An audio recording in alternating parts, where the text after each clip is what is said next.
that sounds so much better than woohoo. Like that's what I'm doing. Woohoo! You're like, nah, man, pumped is so much better. Pumped. Oh, How we're long? live. How long have you been in the IC? It's got to be over like at least a year and a half now, right? Yeah. Oh, by the way, that's my dog, and I swear the mailman only comes when I'm doing interviews. Thanks. Oscar, come on. It's like clockwork. Like anytime I'm live and on an interview, the mailman walks by, and my dog's Perfect. like, I want to eat him, or he wants treats from him. Yeah, I've been in. I think I joined at like the end of last summer, so Yeah. like about a little over a year. Yeah, and I've got my for those of The butt shirt. and And what's funny is that's like version 1 of the butts. Like that was before I realized you can't just take images off the internet and use them. Yeah, You have to like have your own butt. this is an original cool. butt. This is OG butt. We'll call those the signature editions, right? Limited. So awesome. And you're based out of LA, right? I am, correct. And what I wanted to do is I want to start off the interview with just you telling people where you were right before you joined the IC, because I know you had an agency, but I remember you and I were on the phone. I was walking around South Beach. You're like, I don't know if these cryotherapy places are calling everybody back. We got a franchise. One of them sucks. I don't know what to do. So yeah, could you talk about like your leading up to your agency, your job, your experience, all that fun stuff? For sure. So my drive to start an agent. So I'm an actor and a writer living in Los Angeles.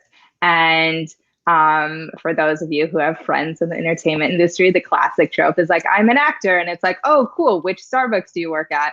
Because right. It's like or which restaurant do you wait at? Because, even if you're doing well in your career, most people need some sort of a side hustle. So, with writing, you don't get paid necessarily while you're writing something. You get paid at the end of it. So you might be writing something for months or a year and not get paid till you sell it. So even though I was doing well and I've, been on a good number of TV shows and all of that stuff, I was still needing to have some sort of a side hustle. Yeah. And desperately wanted something where I wasn't going to be trading time for money in a very not getting a lot of money for it, because I was trying to keep it part-time, which is really important so that it doesn't, take over what I was trying to support. So I'd done customer support for tech companies, was able to work from home doing that, but still it was like capped out at an hourly rate. Unless I was going to scale up to 40, 60 hours a week, I just wasn't going to be making enough. So I got into a friend of mine had gone through a Facebook ads course and had introduced me to it.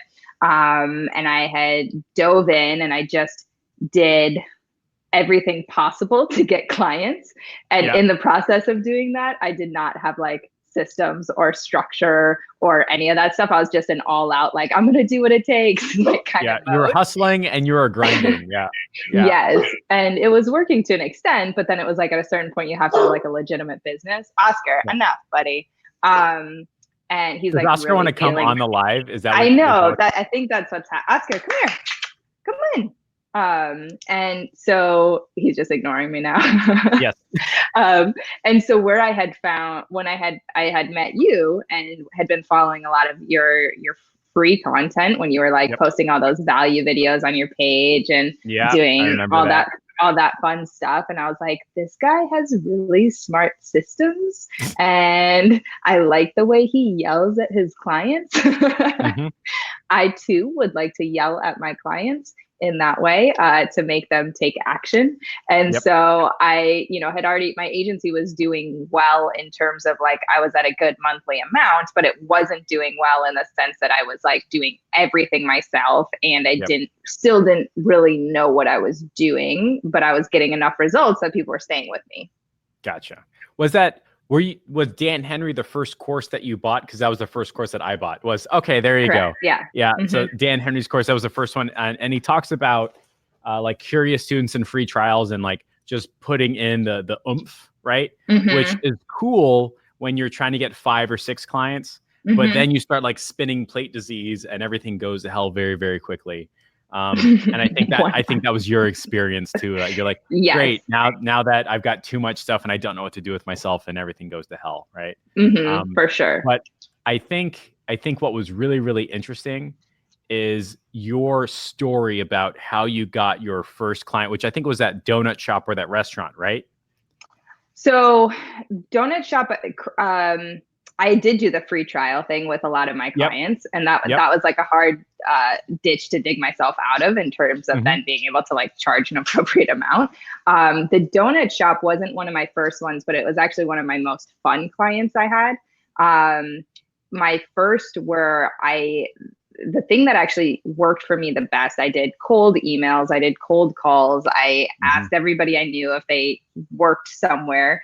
And a friend of mine worked at this cryotherapy business. She was a secretary or like front desk person there. And I told all my friends, like, if you introduce me to somebody who becomes a paying client, I'll give you, I think I said like $200 or something as a referral fee. So I went and I did a free trial for them. And I had then like put into my email signature something that for any clients, if they referred me to 3 clients, I would give them a free month. So I just built in this whole referral system before I even really had a lot of clients. And what happened was it was a snowball effect. So I did a free trial that I did really great with this one center, and they really liked it. And then they immediately started referring me because they wanted that free month. So they then referred me to 3 other places and her husband's business. And then it was like, which was a completely different niche. But it was like, then it was like this snowball effect of like, I was getting them results, and then they were really excited to then introduce me to their friends. And so within like that one client signing that client, then in the same month, like ripple effect into like 5K more of clients. That's so cool. That's so awesome. So all you did was ask, like, is just tell friends like, hey, if you can introduce me to a client, I'll pay you $200, right? If they become a paying client. Gotcha. And that first cryotherapy place, that was a free trial. Is that correct? Free 1 week trial. We're going to talk about how you transitioned from like a free trial into a paid like relationship later on. But let's just say you did it, right? Yeah, I did it though. That's the challenge with like free trials, right? And then your referral program is essentially just 2 lines on an email. Is that correct? Yes, I just put in my email signature. And at this point, I didn't even have an agency name or a business email. It was just my regular Gmail. But I just put like in the bottom of it, like with like asterisks, like referral program, ! Refer me to 3 businesses that become clients, and I'll give you your next month free. And that was it. And then when they were like happy, I would say like, oh, well, you know about my referral program, right? And they're like, no, what's your referral program? Tell me more. Yeah. And so I was like, well, if you want to get your next month free, and they did, because everybody's always looking for something free. I was like, just introduce me to 3 other places. Well, they're part of a huge franchise. And so they were like, done. And so then they started just connecting me to people, and then and then the next people then connected me to people. And I was like, all of a sudden it just snowballed. That's so easy. Like that's just so easy. Like literally, guys, on your email address, like, want to get a free month, refer me to 3 clients, or ask about our referral program, or like, holy crap, that's awesome. So with one free trial, you like, before you even know what to do with, you added effectively an extra $5,000 or $6,000 or $7,000 a month to your Facebook ad agency in that month. In 30. Oh my, we should have made that like the slogan or the tagline. Like, go redo the graphic immediately. That's so cool. I had no idea, by the way. Like I knew that you grew through referrals, but I assumed it was some like complicated process. And it's like, no, it's just a simple 2 lines on an email. Yeah. Just ask and people. It's funny because now I've then since heard from then, like Rob Quinn says, well, the best time to make a sale is when you've made a sale. So like when you first make somebody is really excited right when they sign on for it with you, they haven't had time to like hate you yet. And so that's like the best time to ask, like, hey, do you have anyone else who would benefit from this? So it's like without waiting, like I think so often we think we have to wait till we get them like amazing results to then ask for a referral, when in fact it's like right away when you've sold them, they're sold. Yeah. So that's the time to ask. That's so effing cool. I know this isn't on the bullet points, but I think it's super important because you and I both came from like a free trial and curious student background. That's how we got our start. And we know the Mm-hmm. pains and the problems that come with it, and how bad it actually is on making that transition. You got your first client using a curious student slash free trial. What was that experience like? Like, did you say it was 30 days, 7 days? Did you say it was 100 leads, 10 leads? Like, how did you structure your free trial? And then Mm-hmm. how did you dig yourself out of that hole? Right? Mm-hmm. Yeah. So part of why I had joined the inner circle was because the hole I got into was then not charging enough. Yep. And I wasn't confident charging enough at the time because I still felt like I was figuring it out and all that stuff. And I've since overcome all of that. And I'm like, here's what Because I cost. This is what it is. Like, take we're it or leave always figuring it. it out. Like that's just how it's gonna work. Everything is getting figured out as we do it. That's the nature of Facebook. Everything changes. Yeah. For sure. But yeah, so I said a 1 week free trial was how I had set it up. And I'd done free trials. I converted other free trials like with a gym and stuff like that as well. So, but keep in mind, this was like the beginning of 2018 of last year. Yeah. So now it's like people are even more inundated with that. So that was like a little bit easier maybe at the time. But yeah, I said, here's a sample of working with me for 1 week. The thing that I tried to get better at was then pre-framing in the trial, like this is what it's going to cost when it's done, and this is what it Yep. should cost. And also trying to position like, well, I'm doing the free trial for you because this is my first time in this niche, but I'm experienced rather than I'm doing a free trial because I don't know jack shit. It was like, I'm doing a free trial for your niche, but I am already great at what I do. So I tried to like shift how I was positioning it, and that definitely helped. So it didn't seem like I was just like some newbie. Just But free then, trials for everybody, right? yeah, you get a free trial, you get a free trial. And then that transition is tough, but very doable, especially if you crush the free trial. What I would say, like now Facebook ad costs are higher. I would not do only like 100 of ad spend. It would be too hard, I think, at this point. And you can't really do customer research either because you just don't have the budget for it. So I would say, like, if you are going to go that route, having more of a budget now, if you like to be able to actually like realistic, be able to show results.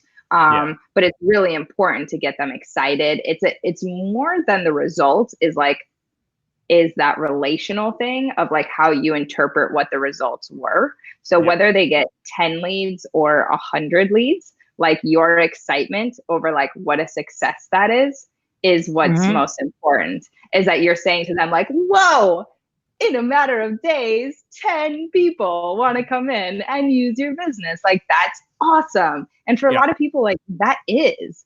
And one of the biggest things of why I ended up working with you was I was using your 25 onboarding questions from way back. Yes, I was using that. So I at least had all that data when I was doing I was then, doing free trials, but I was using your 25 onboarding questions to like really dig into their pain points and stuff like that, because I just didn't know anything about sales. I come from customer support background. So my whole thing is just like, how can I help you solve problems? And then I had the framework of your 25 questions. That's so cool. I'm so happy that worked out. That's absolutely fantastic. Yeah. So to go back and just kind of like quickly summarize, the way you did your free trial, right, was saying it's going to be a week long, 10 leads, hundreds. Like, how did you frame your first free trial? Week long. And I think at the time I was doing like $100 to $200 ad spend for a week. So what was that conversation like? Like you mentioned, like you got to be excited and motivated. Did you know that back then? Were you supposed to be like, this is crazy, we got you 2 people in a week and a half. This is the best. Like how did you handle that, like that excitement? Or you didn't even know how to be excited with that like free trial?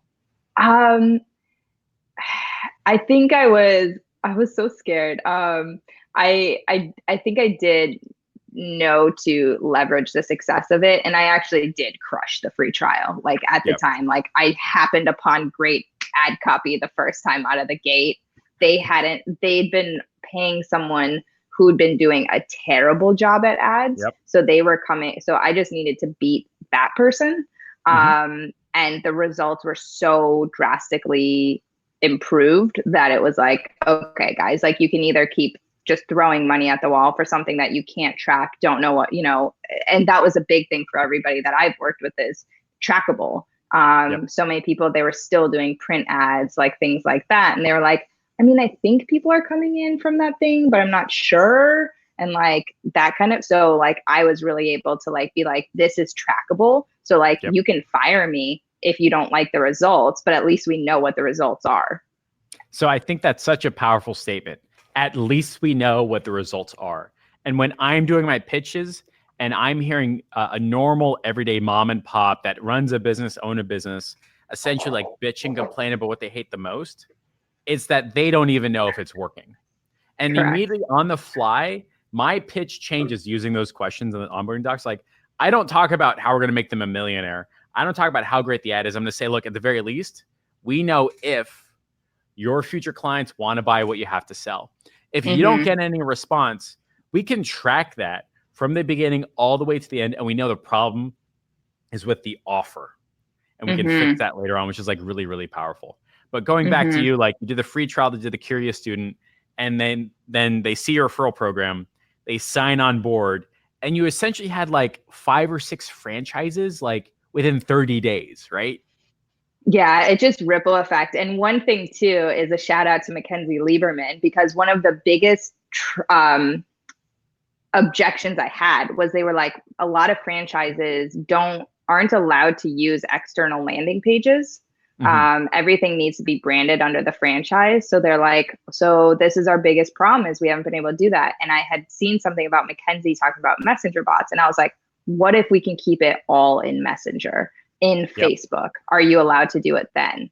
And they were like, yeah, I think so, as long as it doesn't go to an external landing page. And I was like, great. Well, there's this new thing and I can like, I'm going to set Perfect. it up for you. I had never built a messenger bot in my life. I messaged Mackenzie and I was like, can I pay you for an hour to set this up for me? And I was paying out of pocket. It was a free trial, Mm-hmm. but I was like willing to invest in myself and my business. And Mackenzie helped me set up my first like basic lead gen bot. And it just crushed. It did so Yep. well. And it was so different than anything else, like any other person that they had hired before. It was so much more interactive and conversational with their, Yep. new customers. And for me, it was more comfortable too, because of I come from a support background, that it is that interactive back and forth, that rather Mm-hmm. than just like a sales page. So like Yep. even me writing copy in a messenger bot was so much more organic for me than doing like a funnel. So it just like worked for me in that way. And then that was also, they were like, so she does this new thing, this cool thing with the messenger bots, and like Yep. nobody's doing it. And it was able to like help me stand out from the crowd in terms of like all the other people that were inundating them with curious students. That's so absolutely fantastic. Like that's such a cool effing story to like have everything like line up, work together, fail forward, come out winning. And all the while, this is essentially like your part-time gig, right? Like this isn't taking up hours and hours and hours of the day. It's a make sense amount of time, right? For sure. Because while I was building my agency last year, I was in a new city like pretty much every other week promoting my film at film festivals. So I was Yep. like traveling around the country promoting my film. And my writing partner is actually now my business partner, David Yep. Storch. So we were like traveling around the country, and I'd be like, dude, I just need to sit in the hotel room for a couple hours and like finish my agency work before we go to that networking event. And I would like Yep. go and I would like be doing it, or I'd be sitting on the plane, get Wi-Fi, and I'd be like doing it. And so I was like able to be like traveling the country, promoting my film, which was my passion, Yep.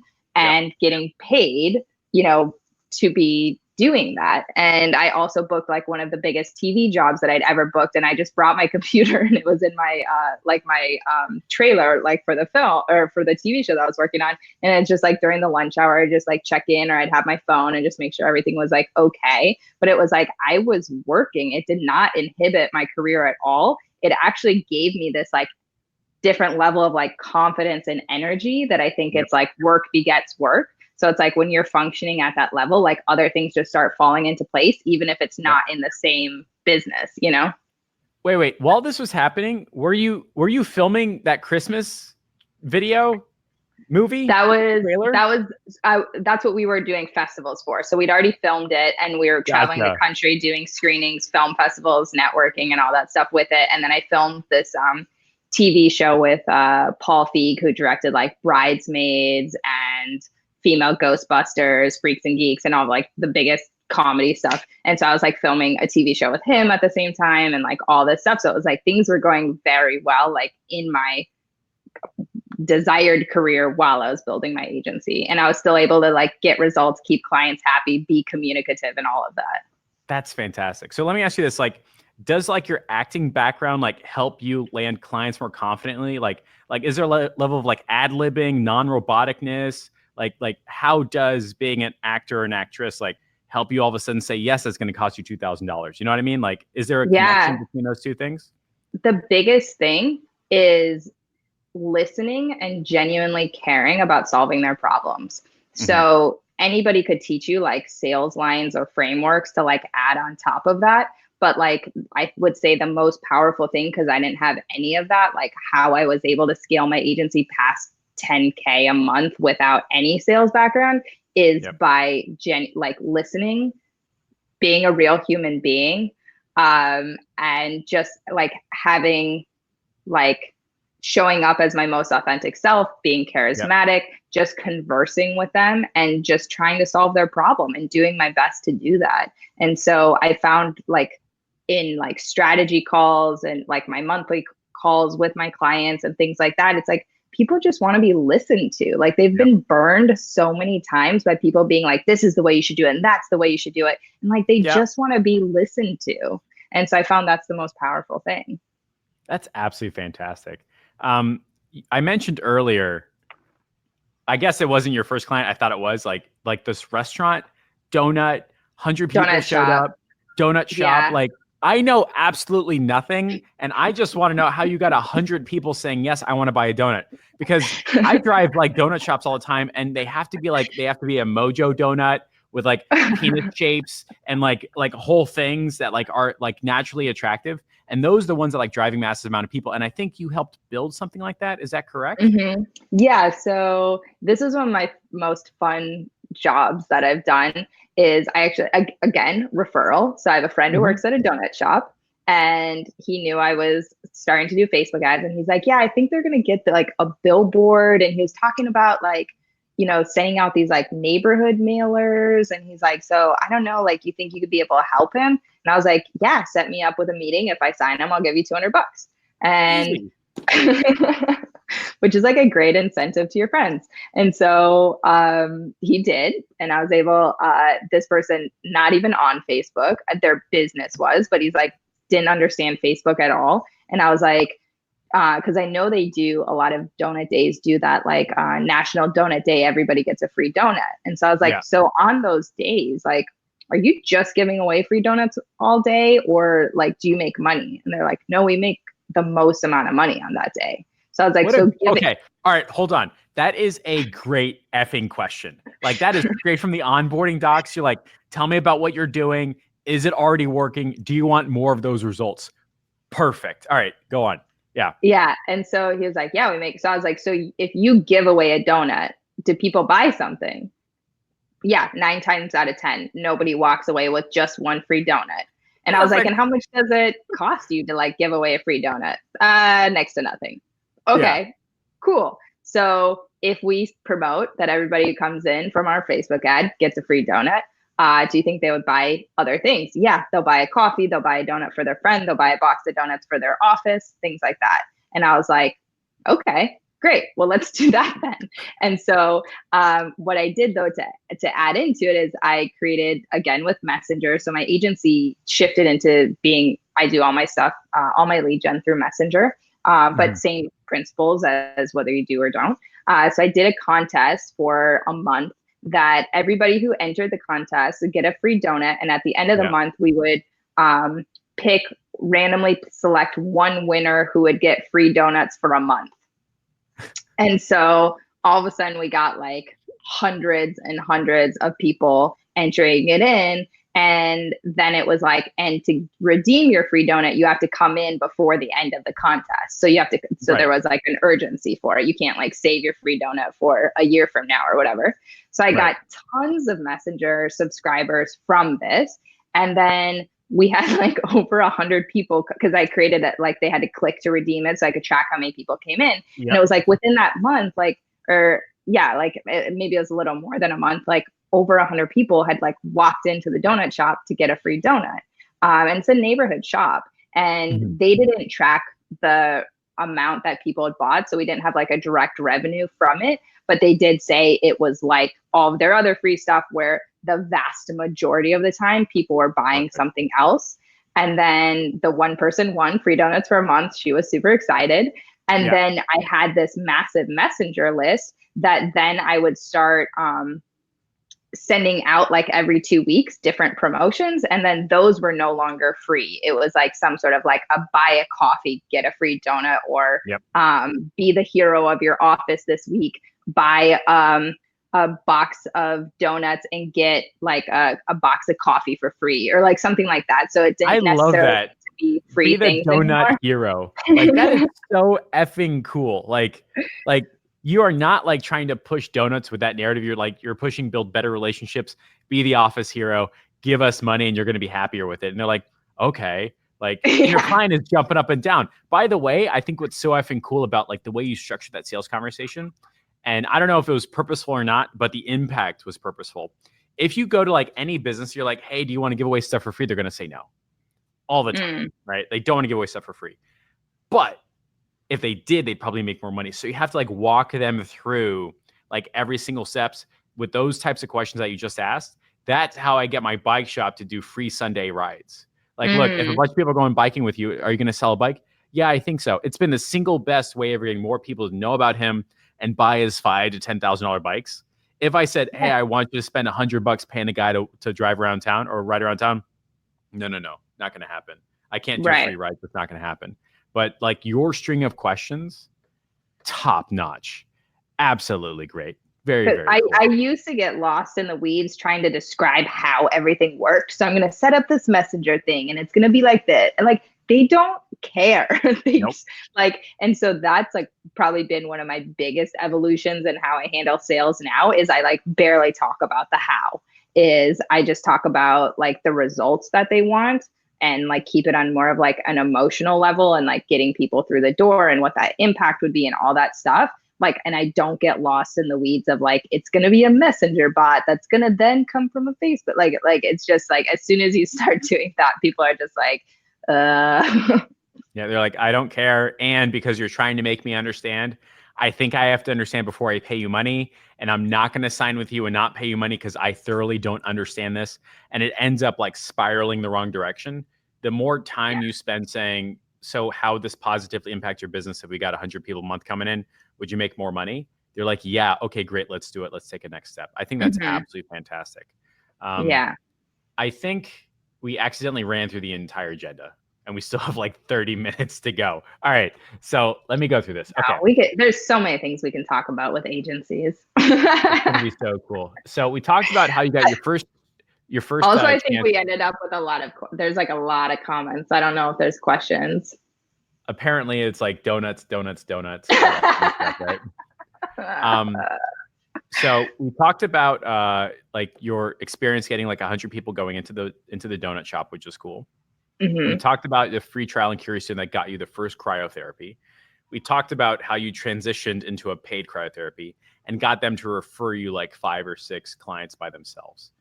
Were you running into any like very unique challenges with cryotherapy? Like are there offers that like work consistently? Is it like come in and get, I don't even know, like a free freeze? Like how does cryotherapy work on Facebook? Because I know free donut works, but I don't know anything about cryotherapy. You know what I mean? Should I give away one of my biggest secrets, Jeff? You don't Should have I do to. it? You don't. I mean, I won't tell the exact of the how, but what I will say is that everybody is promoting the same amount of lead gen, and I don't do that. I pre-qualify and I deliver qualified leads, and it is the number one way for that these leads are garbage. Really? Because here's exactly why they're saying they want to come in and work Yep. with you and why they need you. I don't even need to do a sneaky survey. I could just show you that these are your Perfect. most ideal clients. So I would say, like, whether you are working with cryotherapy or you're working with gyms or like even a bike shop, what's the number one reason that you want a new bike? What's the number one thing you use bikes for, or Yeah. whatever it is? Add some sort of pre-qualifying question, because that's going to set you apart from your from the competition, from everybody else who's inundating these businesses. Is like, Yeah. people don't just want a lead anymore. They want like a real life human being who's going to walk in their doors and pay them real life money.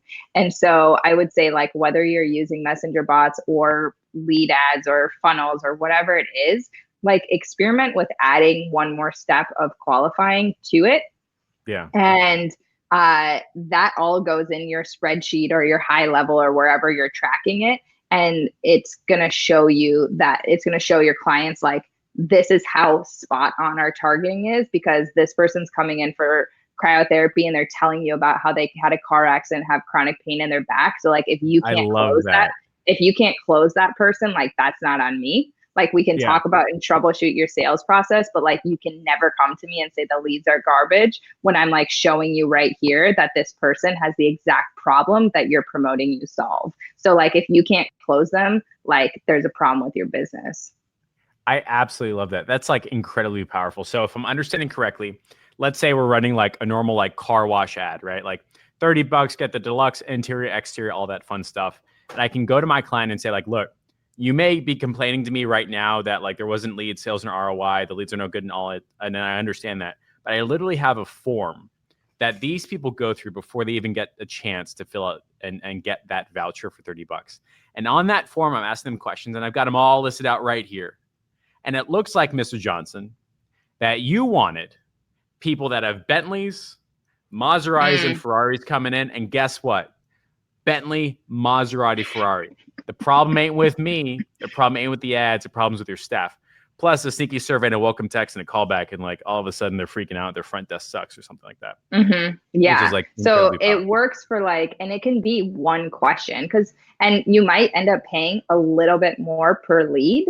Uh, but I would say it's so much better to pay $1 more to have a qualified lead than it Yep. is to just have like a laundry list of just name, phone number, email address that they're saying these people don't exist, or I only get voicemails, or, you know, these people don't even live in this state, or like whatever kind of like BS responses you get from agency or from business Yep. owners. So I would say that is like the number one thing that has helped me. Well, yeah, because that's the one thing we didn't dive into yet, was like client retention. Is Yep. my free trial clients are still with me over a year and a half later. That's So insane. almost all of my agent, like, I don't do that much, like, between referrals and retention, I do almost zero outreach for my agency, and I'm been able to maintain it. So that, I would say, is like one of the biggest things, is like, I can always point back to the list and say, no, these are your ideal clients. And, you know, if you're having a hard time closing them, then let's have that conversation. But Right. you can't pin that on me being the problem. What I like about that is as a lead, it gives me just enough pause that I will remember the callback and it won't be Mm, spam. It'll just give me like that 5 seconds to be like, I got to trigger a different part of my brain and remember why I have this problem. So when I'm getting a callback, it helps me be more comfortable like paying them money. Like if I filled out mm-hmm, a form that was like for a bike shop and it's like, I really want to lose 10 to 15 pounds and I can't do shoulder presses at the bench or bench press anymore because my shoulder hurts and I need a better way of doing it. That triggers something else in my brain. That's a problem, right? That's not mm-hmm. me trying to get a bike or like go on a trip or a ride for free. That's a problem. And when the guy calls me, he can say like, so tell me about your shoulder and why biking would help you out. And all of a sudden I got to qualify for his permission to buy a bike from him, which is like totally different than what Yeah. we normally And expect. it fixes, because a lot of businesses are not good at sales, or Yeah. their staff is not good at sales. And so I was like, don't think of it as sales. They told you their problem, call them and solve it. Do you believe that cryotherapy solves back pain? You Yeah. do. I hope you do, because you just invested hundreds of $1,000s into a business doing that. So yes, Yeah. you do. Okay, cool. Call this person and help them solve their problem. And then all of a sudden, it's not a sales conversation anymore for them. They're solving problems. They're helping people. So they're more comfortable. Their results are better. Then they're happier, and they keep paying me to keep me on, because that's a completely different conversation than I'm Yep. sending you leads that you have to hunt down, who may or may not be real people, who may or may not have forgotten that they filled something out on Facebook and may or may not want to talk to you. That's absolutely fantastic. Like that's a $10,000 lesson right there. Like just adding one extra question. Yeah, just dropping mics. I've never seen anybody actually do that, by the way. Like in real life, like they drop a mic. I don't typically like have a microphone that I carry around, so I don't have anything to drop. Like drop my That's phone. so funny. But yeah, like that is an amazingly powerful lesson. And I think I'm gonna start implementing that into like my campaigns, because like there's always the conversation about like lead quality and all that. And I'm doing CQ surveys, welcome text. I'm paying a VA to call everybody back. Just having that like that 5-second pause makes the lead much more open to a sales conversation and makes the business owner much more open to having a problem solving conversation. And that's where the money is made, which is like absolutely fantastic. And the objection you'll get from the business owner is they'll say, people aren't going to fill that out.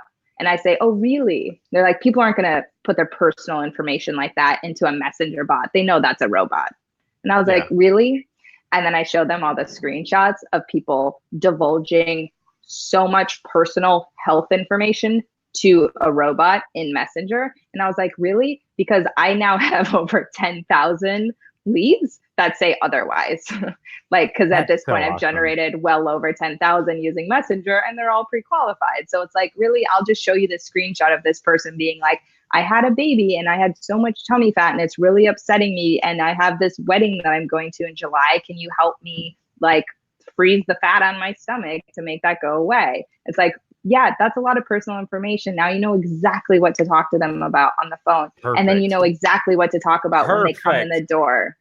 Abby, where have you been hiding this information? Like, that is like a $10,000 lesson that you all got to listen in on. Like that is like hilariously powerful. Well done. Very well done. That's very, very cool. Patting yourself on the back. Right? What I would like to know is how your acting career like helps you provide like a level of confidence that comes out when you're having those conversations. Because like if you don't know what to say or how to say it, like very often you have to be trained on it. That's just how the world works. Like sometimes you got it, sometimes you don't. But when you're having that like heated conversation, like are you taking, what is it like when you just make stuff up on the spot, like that training behind it? I totally forget. It's not ad-libbing. Improv classes, like speaking to a camera, like are there things that like you've gone through that it made you more capable as an agency owner, like I don't know, video content outreach, something like that? Yeah, I do a lot of video ads, and I do help coach my clients through those. So I'll help them like break down kind of like bullets of what they need to do, how I want them to film them. If my clients are local, sometimes I'll just go in with my iPhone and I'll like coach them through it to help them get good videos. And then in terms of myself, like I think one of the biggest things is like, I think they hire me because they like me. Like it's not because I'm the only person in the world that does Facebook ads. It's like, I think that's like one of the biggest things is like the more that you're able to show up like as your authentic, charismatic self, treat them like a human, be charismatic, be personable, like they're going to hire you because it's you and because you're not somebody else. And so I do try to like approach it and, you know, even like opening up with them, like having vulnerable conversations. If they're a business owner and they've sunk like tens of thousands or hundreds of thousands of dollars into their business and it's not going well, there's a lot to that. Like there's a lot of like emotional stuff connected to that, and being like open to like show up and have that conversation with them of like how this is affecting their life and how they're not even paying themselves in their business yet. Like that's vulnerable. And so for me, I think like my acting and performing background and, you know, being doing a lot of interviews and like just having to like relate to people and be extroverted and stuff in a lot of circumstances allows me to be able to like show up and have those conversations. And when they feel heard and like you care, and I do care, then they're so much more likely to hire me than somebody else. And if somebody doesn't feel that way, then we're probably not the best fit anyway. That's fantastic. That's so effing cool. Are you open to the idea of having like 3 or 4 strategy sessions with people that want to take a next step with you and like pick your brain for like 15 minutes at a time and things like that? Never. No way, Never. Jeff. No, not going to happen. Not going to happen. No, thank you. Right? I'm very, very busy. Yeah, absolutely. I would love to. Very cool. So ladies and gents, if Abby has helped you, or if you think by having another conversation with Abby, she will help you move forward, be more confident with your clients, figure out a next step, how to prove your leads are legit, like all the fun stuff that you wish that you like could wrap your head around, and you want to like accelerate your results and shortcut your learning process, just hashtag Abby my face, and Abby and I will pick 3 people to have either a one-on-one 15-minute or a group 15-minute call. And you can take a next step that way. I think she'd be more than happy to coach you on how to have conversations with the clients, how to be more confident, how to take that next step and be vulnerable with somebody who wants to be vulnerable too, so that they like you and ultimately will pay you more money. And she knows how to do cryotherapy damn well, which is like pretty effing cool, I think. Yeah. And if you're somebody who's struggling to build your agency on the side of a full-time job, or you have kids, or you're in school full-time and you're having a hard time finding that balance, those would also be people that I'd be happy to help, because I was able to build it on the side of a full-blown career. That's so effing cool. And now I'm not going to ask how many dollars, we'll just say it's north of 10,000 a month, but your side gig agency now makes as much money as people wish they had with their full-time job.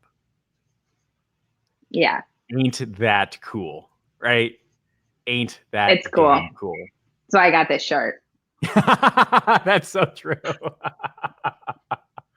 I think we're gonna bring this to a close. But I think like you're an absolutely fantastic human being. I think you're doing a lot of cool stuff. I most recently, by the way, saw you in a Toyota commercial. Honda. Oh my God. Oh my God, Jeff, no. I don't know anything about cars. I'm gonna get fired. Don't call it Toyota. Oh no. I actually drive a Honda Civic. I should have known that. That's so funny. Let me rephrase. I actually saw you in a Honda commercial, which is awesome, right? Oh, cool. Yeah, okay, great. Let's just pretend that part didn't happen. Which is like absolutely fantastic. And ladies and gents, we're going to stay on the line for like 2 or 3 more minutes. If you got any specific questions, now is the time. If not, no big deal. Just be sure to hashtag Abby my face, and you'll get a group PM between me and her over the weekend. We'll make sure you're set and taken care of. But yeah, so you've been in the IC for just like over a year now. You've been using things like sneaky surveys, welcome texts. You've been nailing like offers and getting ultimately people to pay you money more and more over time. So what does like your agency look like in 3, 6, 9 months? Do you want to get this thing up to like wherever it is, to like moving in the right direction? Or are you like comfortable with it as it is because it gives you that freedom to actually pursue your full-time acting career? Like what's the next step for Abby's agency? Yeah, I mean, the next step, and the step that I've been in the process of, is actually taking my hands out of a lot of the stuff. So I maintain the client relation stuff because that's what I really enjoy. But I have a team that helps now with actually running the ads and then keeping an eye on Messenger. So that's been a big part for me. And all the times that I've kind of looked at scaling it up more, I just have such great retention with my current clients, and I like them. And so, I'm pretty comfortable with where it's at right now. And I have another business I'm focusing on as well, because I'd love to have as many plates in the air, spinning plates as possible. More spinning plates, please. That'd be great. Give me 3 businesses. So I have my course and coaching program in addition to this. And so I still love the agency stuff, and I still get energized when I hop on a call and fix a problem for my clients. So I'm not ready to like totally be done with it, but yeah, I'm building out my team so that it's able to run more smoothly without me, and then I can do the client relationship stuff, which is the part that I enjoy the most. That's fantastic. So we're gonna answer this one question and bring it to a close. Megan says, what was the first big aha moment you had with your agency? Like that big change, that big lesson early on where you're like, oh my God, this is real. And for me, by the way, it was my bike shop when I saw people like like those like lead notifications, like somebody signed up. And then like the day later, my bike shop was like, hey, Harvey came in. I was like, oh my God, I did that. Like I did that. He signed up and he walked in, right? So like, do you have like that big aha moment for you and your agency and your career? Yeah. One of the most exciting moments for me was one of my first clients. They had their first month actually operating at a profit from hiring me. That's so And cool. they hadn't been in business for over a year and they were operating at a loss. And from work in the first 6 weeks of working with me, they had their first month where they were actually like at profit. And so I was like, whoa, I was like, this is really cool. And it was able to like shift my perspective again, like I said, away from sales into like, I'm helping people and solving problems. And that just made it so much more enjoyable for me. And I just love seeing them win. That's so awesome. Very well done. We're going to bring this to a close. Abby, don't hang up. We're going to debrief real fast. But ladies and gents, this has been Abby Walla talking about cryotherapy, restaurants, being confident on camera, donuts, going from 0 to donuts and all that fun stuff, and Oscar as well. So ladies and gents, kick some ass, take some names.